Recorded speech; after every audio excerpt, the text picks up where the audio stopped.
Kalau begitu ditakoki anak kula sing SMP gara-gara itu ada guru non muslim senengane itu bikin keraguan pada anak-anak takok. Orang Islam itu tidak jelas kalau ditanya Tuhan bilangnya enggak punya tempat. Itu caca SMP kepikiran takok biha anak kula cerita biha dia takok kula. Pak sebaiknya jawab gimana? Ya bilang di atas saja. Karena ini yang bisa kita pahami secara fitrah manusia. Makanya istilahnya Quran itu aamintum manfis sama. Allah mengistilahkan dirinya tuh aamintum manfis sama. Apakah kamu iman manfis sama? Ayursila alaikum hasiban. Yang jelas Allah resminya mengistilahkan zatnya itu manfis sama. Zat yang ada di langit. Istilah resminya aras juga di atas langit. Ar-Rahmanu alal arsis.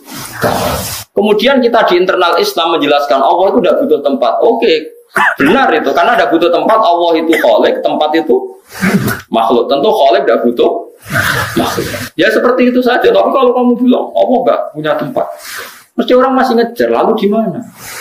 Pokoknya di mana-mana. Lurah banyak. Malah bingung apa ya? Mulane Nabi itu badhe kapundhut, iku cek ninggal utang. Ambil wong Yahudi bisa. Mana kalau nunggu nanti di pamer itu yang bus bapak kalau mati alhamdulillah gak diutang. Terus piye, terus bus warga. Nah aku seneng mati diutang, gak usah sakit. Ya ben kayak umumnya wong akeh. Rata-rata mati Nabi itu diutang. Lah aku nak mati seneng diutang tapi ya jaga. Gue syarat kan, kenapa? Gue syarat. Lho Nabi Abdul Khalqi, kabeh ditarik sepakat. Nabi pas wafat itu gak ada nopo. Gini ku gadekno 30 wasak. Ya semacam cara saniki gampangane 10 kilo beras. Nabi itu untuk nafkahi keluarganya harus gadekno baju rompi teng tiyang nopo Yahudi. Iku gue pelajar.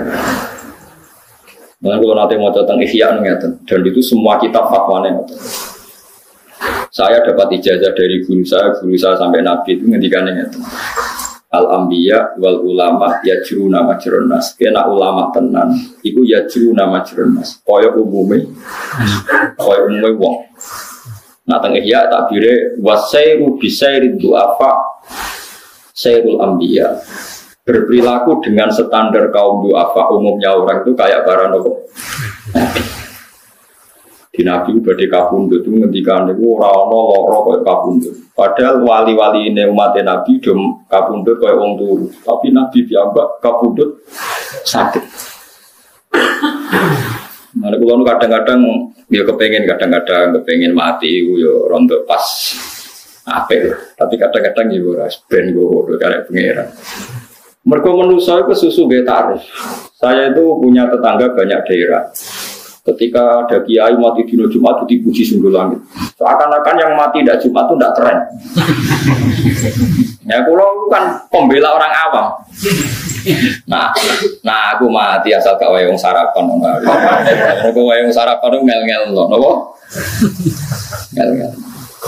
Kon di konco Pasuruan ini kisah nyata. Dia itu lama jadi kiai tunggal, senengnya rakaruan, juga dipesaing. Menang mati udik neng tahlilan poin untuk salam tempel akeh, juga dia nopo pesaing. Suatu saat ini lagi sarapan 20-an orang mati. Ngamuk deh, jadi dia mati wae sarapan. Akhirnya dia ngerti, ternyata kiai teh lu enak. Mergo pas sarapan ora kudu dekne sing diparani. Gak wani lunga deh, mergo kiai tunggal. Grono wong wis lara nemen ra wani lunga. Mergo dene kiai napa?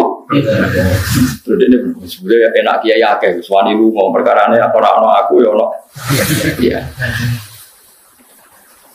Tak omong kiai-kiai yang fanatik mati Jumat biasa, gak apa-apa, ya tetap apik tapi biasa rasa dewa-dewa. Kok sakit guys? Sing ngendikan fadilah mati dino Jumat, itu kabudute dino Senin. Ayo, sing ngendikan fadilah mati dino Jumat, Kanjeng Nabi Jumat apa Senin? Ya semua Kanjeng Nabi nih wong akeh Senin. Jumat biasa Pak. Karena elek wong ngerduwe kebanggaan mati ra diutang bangga seakan-akan wong liya iku salah mergo mati. Wong biasa. Dia sing tenanan ikhlas iki nek pangeran sing pangerane mislano zate mangdal di yukridu qoha qardan. Mulai ulama-ulama udah biasa ngaku ngalim. Kok pangeran mengenalkan dirinya. Nabi dia ngomong no ana Rasulullah. Aku Rasulullah kok bantah. Kalau biasa ngaku, kalau itu ngalim kok bantah. Kecuali kayak sadure alimku oleh bantah. Jadi sementara ya anu. Mergo nek ora ngaku wong ora ro identitas itu sapa? Kan gak jelas. Mulane tenggene sarah ikhya ana wong alim ditakoki kula nu mboten saged napa-napa dhewe mati-mati ulama. Kowe ulama maca Quran, maca hadis. Nek sing maca Quran ra roh apa, terus sing roh apa iku sapa? Sakire yo wis nek ana alim lho yo ngono bener ya. Karena Allah itu arrofa nafsa, Allah juga mengenalkan dirinya bahwa Allah ngendikan saya pencipta langit bumi, saya pencipta ini itu. Sampai Allah nantang, nak pera percaya aku sing gawe, yo dudono sing gawe ku sapa? Aruni madza khalaqum minas samawati wal Pangeran ku fair, kul ara'aitum ma tad'una min dunillah, aruni madza khalaqu. Kalau kamu tidak percaya saya Tuhan tidak apa-apa, tapi tunjukkan Tuhan selain saya itu siapa, lalu prestasinya apa? Pangeran anggenya itu sentak ngamen. Ma asyadduhum khalaqas samawati wal ardi wala khawfa anfusihim. Tidak apa-apa. Kamu mengatakan iblis Tuhan itu tidak apa-apa. Kamu mengatakan setan Tuhan tidak apa-apa. Tapi buktikan apakah mereka bisa menciptakan langit bumi. Bahkan mereka tidak bisa menciptakan dirinya sendiri. Mulane nantang itu termasuk tradisinya pangeran. Mulane kena ada di ulama, kuduane nantang. Mau coba ulama, kudu santet lebih. Allah boleh ditantang dia. Jangan tak jajal kan terus. Yohani tapi yang mati kue tak ngomongin. Jajal lah bos kenyantet aku. Tapi nak mati kue yo jajal sih. Ngorawan itu. Pangeran di perhitungan bodoh-bodoh mateni aku, udah mateni kue, rano gunanya.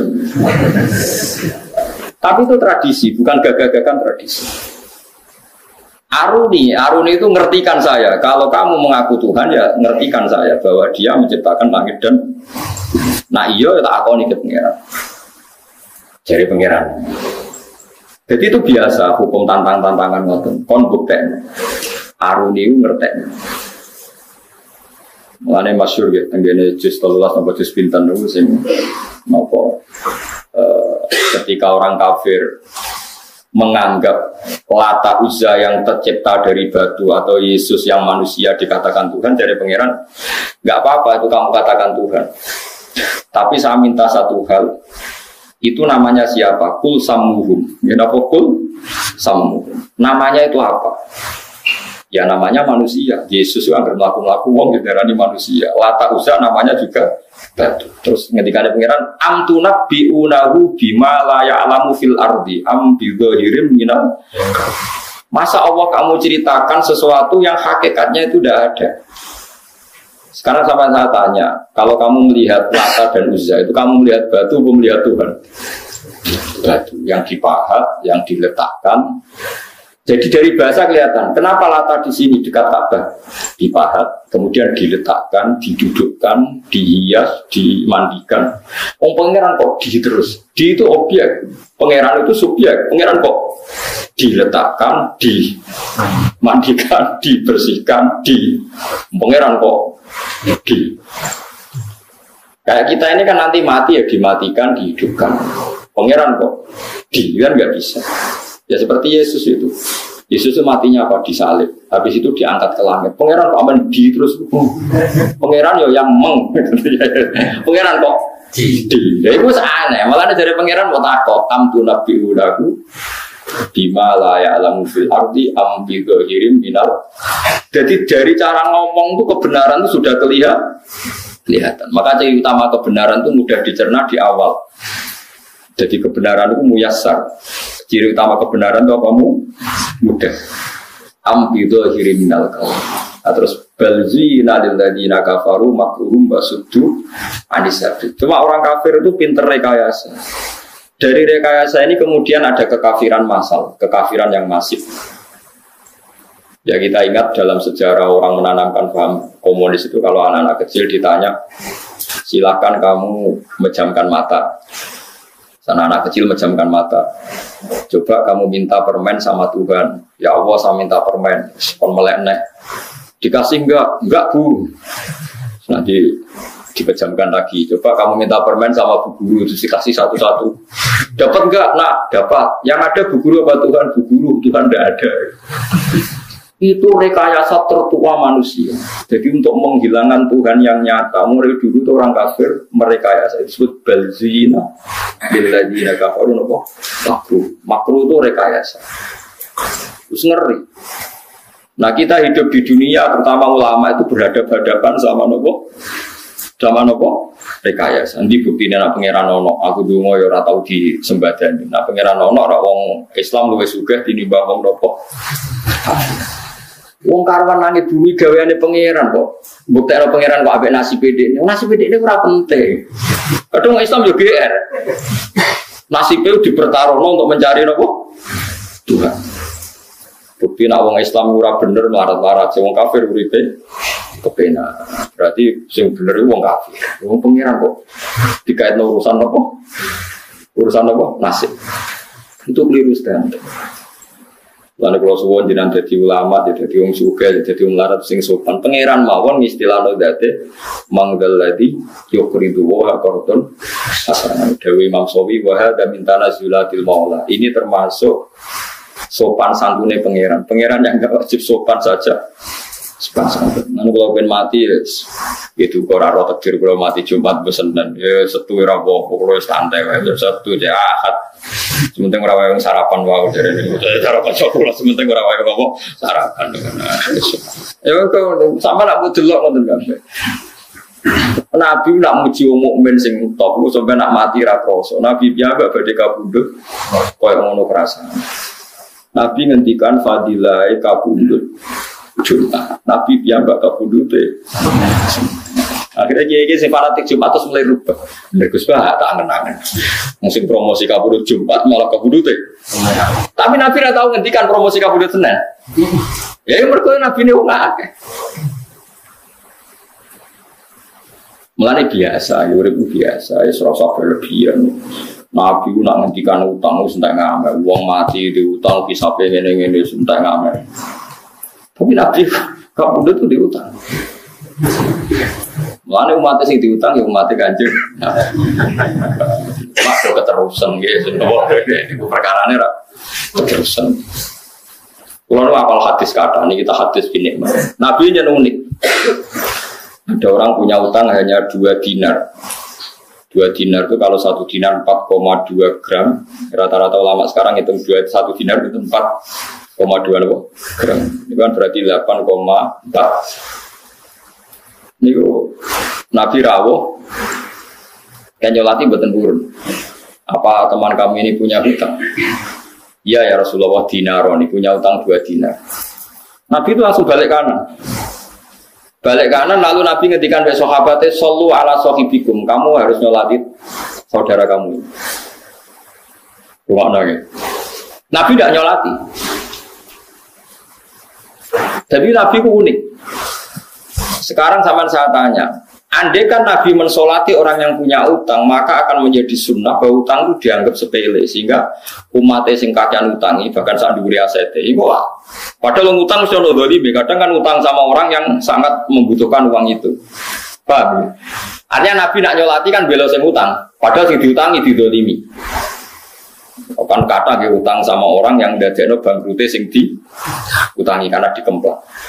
Tapi kalau Nabi tidak nyolati, maka haknya jenazah muslim disolati tidak terpenuhi. Makanya Nabi separuh. Nabi kundur, terus tidak nyolati, tapi nyuruh sahabatnya nyolati. Begitu juga orang bunuh diri, orang mati-mati yang enggak kebenaran itu kata ulama-ulama, sebaiknya tokohnya itu tidak usah ikut nyolati, niru Nabi, tapi umatnya disuruh nyolati. Makanya beberapa kali di daerah saya ada orang mati bunuh diri itu banyak yang enggak nyolati. Kalau nyolati, orang mati ini sama oplosan. Buat toko pulau, mus itu disoro punya uang. Orang mati oplosan ya udah orang wani nyolati, tapi banyak ulama yang berani nyolati. Gara-gara tadi, janazatul muslim itu berhak mendapat sholat, dan orang muslim mati itu wajib disolati. Tapi harus ada terapi supaya orang kapok, sebaiknya tokoh itu tidak usah ikut nyolati. Tapi masalah yang beruang terus GR toko. Akhirnya malah aku sing kangelan nyolati wong kabeh GR toko ora nyolati akhirnya. Nah sing wong kali-kali akhirnya nyolati kabeh mergo wedi nek ana jenazah tanpa disolat.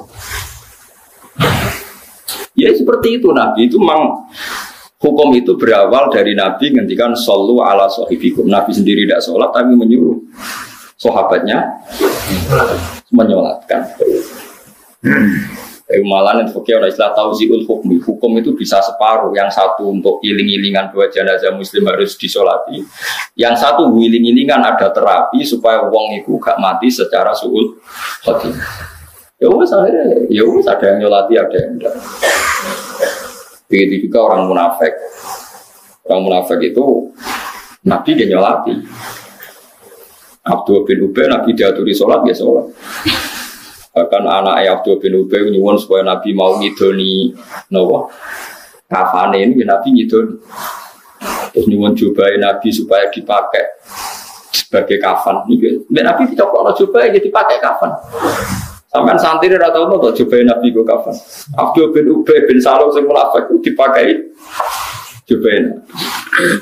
Nabi ya nuruti. Pas Nabi mau nyolati, Umar menghalangi berkali-kali sampai sudah di depan jenazahnya Abdul bin Ubay baru ada ayat wala tusalli ala ahadim minhum mata abada wala taqum. Mat kamu jangan nyolati orang munafik. Pertanyaannya adalah secara fikih. Nabi dikandani Jibril kalau itu munafik dan perintah Allah resmi terdengar sharih mansus jelas. Dan aku kan ngukumi munafik mergo sentimen. Mergo beda kelompok mbak kafir munafik. Itu untuk wahyu konti.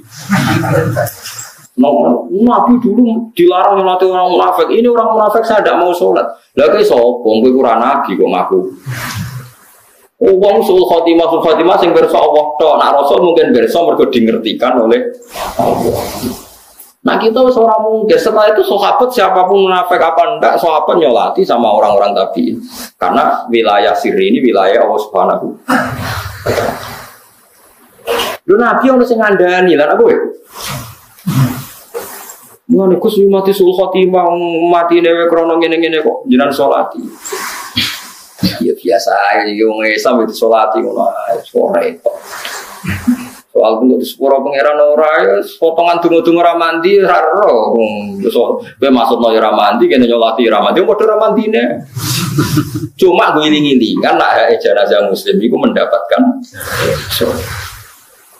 kalau tidak salat mayit itu sing untung ya sing nyolati jare Nabi mati ku mau itu baru kayak nyolati wong oplosan nauzubillah muga-muga orang ini kan lumayan kan terus pedih muga anak putuku biasa ya Allah matur nuwun Gusti anak putuku ora narkoba tapi dereng kados napa mboten kan terus akhirnya kan jadi khauf jadi napa baru kayak khauf terus ya terus apa?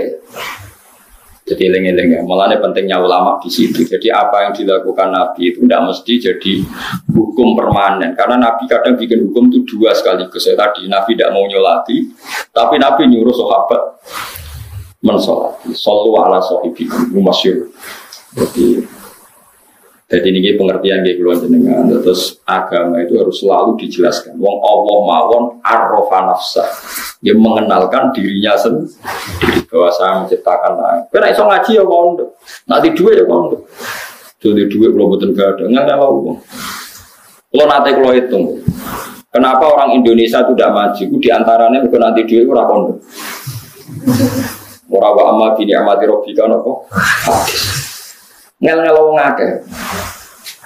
Misalnya saya punya santri 10, wali murid 10 sowan saya. Misalnya kalau kondo, alhamdulillah di duit. Di duit 2 juta, berasku ya akeh. Kan gak kepikiran kiai ku mangan ta ora. Tapi nak kiai nang sambat, kiai ora koyo PNS ngono digaji tetap. Nak kiai ora jelas, kadang di duit, kadang ora. Wali murid kan terus mikir, iki pas di duit ta ora. Kemudian pas kukur-kukur, kita ngerah-marah. Jadi cara pulang ada duit ya kondo, di ilmu yang ngono.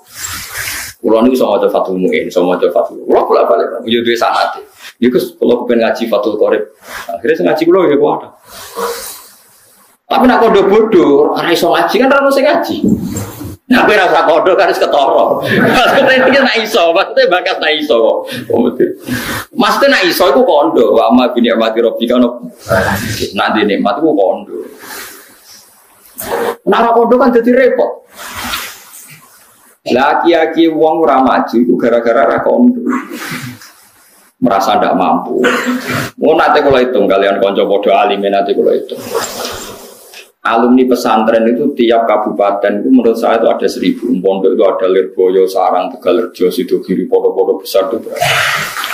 Itu yang 800 atau 900 itu merasa tidak bisa. Akhirnya gak mulang. Merasa tidak bisa atau kurang bersih atau kurang apa. Wong sing PD mulang kok terjemah, sing akhirnya gawe aliran ra iso ngaji tapi PD. Mulang nganggo FM nganggo wong krungu. Tapi bareng aliran iku dekne ra cocok komentar. Wong ra iso ngaji kok mulang. Ya iso ngaji ra gelem. Coba kalau orang 90 dadi dai kabeh ku ambles sing nganggo FM. Nggih betul. Lalu barang anggar gak muncul, sih muncul wong liya karena ilmu itu kayak fisika. Kalau ruang kadung ditempati satu fisik, pasti yang lain tidak menempati di ruang itu. Nah sekarang ruang publik itu dipenuhi paham-paham yang nggak benar, karena yang nggak benar itu berani ngomong. Yang benar mungkar-mungkar. Dari gak layak kayak jadi kasus ya. Ngomong santri aja jajak melamar madrasah, sibuk mergawe, sebenarnya semapan lagi mulang. Terus mapan malah lali agama, nanti morali mulang. Dia kalau merasakan, konco kulo yang lebih sopan ketimbang saya, gak ngaku alim, suripe khusuk, itu gak dia santri kata kulo, kata kulo. Kalau ngaku ngalim biasa, orang kan batirnya takabur. Sing niat takabur sopo, takabur urusan hati, sing roh sopo. Itu takabur gue, nggak sakit. Nah kalau orang tahu ngaku ngalim, takabur. Gak ngaku ngalim akhirnya kan gue gak mulang. Kira ngaku ngalim berkopi. Berkurang ngaku alim tawadhu. Ya berarti kan ngaku tawadhu, udah sombong timbang aku. Orang merasa aku iso popo kan, itu kan berarti dia merasa dirinya tawadhu. Merasa tawadhu itu lebih sombong. Mau kok merosot. Ada yang hikam ono kata-kata man asbata li nafsihi tawadu'an fahuwa al-mutakabbir. Orang yang merasa dirinya tawadhu itu hakikatnya adalah orang sombong. Karena tawadhu itu harkat paling tinggi. Tawadhu itu harkat paling tinggi. Ono wong kok merasa tawadhu fahuwa al-mutakabbir, ya dia itu yang sombong. Kowe di duit 100 juta, kulo nunggu pulau bisa mampai. Mampai iki. Kira wong njaluk sumbangan rawani wong muni melarat. Dadi wong ngaku melarat terus ngel-ngel wong akeh. Lah itu ngel-ngel wong akeh. Mulane bar ngaji iki suka kondo wong-wong kowe ngalim kowe sugih. Kok wong gak tetep roh alim mbok sepiro sugih. Orang itu pasti tahu proporsinya, ora usah kuwatir. Mau sok misale bukan aku alim terus pulau puasa kan ya orang ada tetap uang ngerti porsi ini. Paham ya, terus ini penting. Mereka Allah piyambak mengenalkan dirinya sendiri dengan segala kekuasaan. Rasulullah dia ngaku ana Rasulullah, ana Nabiun Nakatib, aku Nabi Rangaragoro. Dimaklumatkan. Imam Ghazali ketika ngarang Ihya diumumkan bahwa saya sudah punya Ihya. Said Zabidi yang nyari Ihya itu ketika Ithaf selesai itu semua ulama Mesir diundang, pesta besar. Belum ada pesta sebesar pestanya Said Zabidi ketika menyelesaikan Ihya. Wah itu nyembelih berapa sapi, semua ulama diundang. Kalau saya ke resepsi ini geger. Ya jadi resepsi kita. Mulai kita bikin Ithaf itu sajian, tuhfah itu sajian untuk orang-orang terkenal. Lho kalau cara di dua kayak perkara kitab ya apa syukuran, tapi umatku ini kan harus mikir. Biasa dulu, ulama. Tadi kita ngomong salah paham, jadi nyongkone nak tawadhu wae. Padahal wow man asbata li nafsihi tawaduan bahwa al mutakabbir. Kau tawadhu itu maka mun rofi. Kasta tertinggi dalam hidup napa? Tawadhu. Kalau orang mengklaim dirinya tawadhu bahwa mutakabir, berarti dia adalah orang yang mau sotak iratan. Jadi tenggono kromo teng biduan putih, wah betul ngertos loh, betul ngertos detail. Mau kok terang lah kan? Mau sak budu-budu di saman toko itu, kalau carane sholat sepundi. Misalnya kira terang, mau nol di masjid, negara melak makmum sesuai raiso, orang kok betul sakit sambil mawon. Carane sholat ditampa pangeran piye? Jawab ya, pokoknya ikhlas. Lah carane ikhlas kudu ya salat terus sesuai ikhlas. Mboten nak cara jenengan. Wah, ana carane wong akeh pokoke ngono. Pokoke terangno, ora iso salat pokoke. Pokoke terangno. Kliru Allah. Kanjeng Nabi seneng. Wong nek ana wong tak kaya agama jawab sanget. Ana wong akeh. Yo wonten tiyang takoki Nabi. Pangeran ning ndi? Fa asyara ila sama cawe itu amat. Pangeran teng dhuwur. Nabi itu bener. Ya harus bener.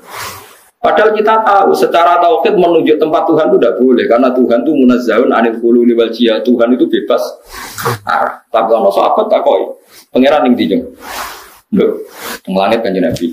Yo, jare Nabi sih. Yo, karena wong muni nyebut langit wis pokoke pangeran ning dhuwur. Dhuwur iku gak ino.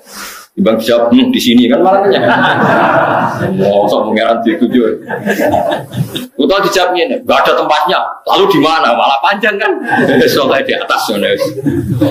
Kalau begitu ditakoki anak kula sing SMP, gara-gara itu ada guru non Muslim senengane itu bikin keraguan pada anak-anak. Takok orang Islam itu tidak jelas. Kalau ditanya Tuhan bilangnya nggak punya tempat.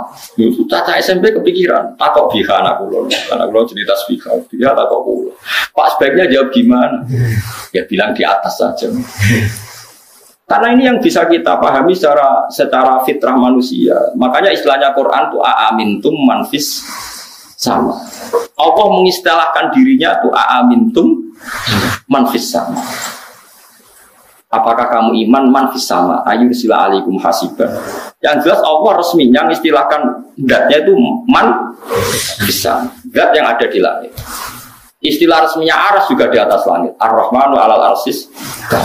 Kemudian kita di internal Islam menjelaskan Allah itu tidak butuh tempat. Oke, benar itu. Karena tidak butuh tempat, Allah itu khalik, tempat itu makhluk. Tentu khalik tidak butuh makhluk. Ya seperti itu saja. Tapi kalau kamu bilang Allah nggak punya tempat, mesti orang masih ngejar. Lalu di mana?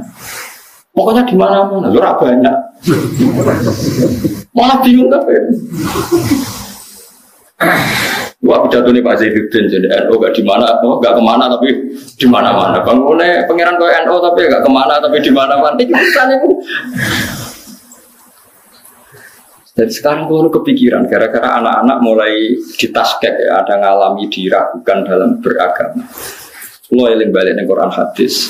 Istilah resmine Allah niku pokoknya istilah yang dhuwur. Kowe nak donga nggih menengadahkan tangan ke atas. Cara kowe di nasib piye-piye mbok sing dhuwur piye ra roh. Nang Jawa mbok sing ngecat lopo. Malah pengiran kok ngecat barang repot meneh. Semoga sementing kowe nglafadzno lafadz sing nunjukno takzim. Saya ulang lagi, sementing kamu mensifati Tuhan yang menunjukkan takzim. Rasa mbok mafhum kalau Tuhan di atas berarti bertempat, kalau bertempat berarti butuh tempat, kalau butuh tempat berarti ora istighna, berarti ora qiyamu. Iku ora kowe tau ngaji kan. Iki bakas wong ora tau ngaji. Ono kok bakas sing jelimet-jelimet. Mulane kula suwun, apa nak nerangno date nggih sederhana. Amin tu manfis sama, amin tu manfis sama. Wa huwal ladzi fis samaa'i ilahu wa fil ardi ilah. Kadang awan rangno wa huwa fis samawati wa fil. Jadi Allah itu ya biasa saja bilang, aku yo ono. Anakku yo ning langit, aku yo ono ning bumi. Tapi aku itu sito, kul wa ahad. Ya sudah seperti itu. Jadi kalau dicoba tenan kok.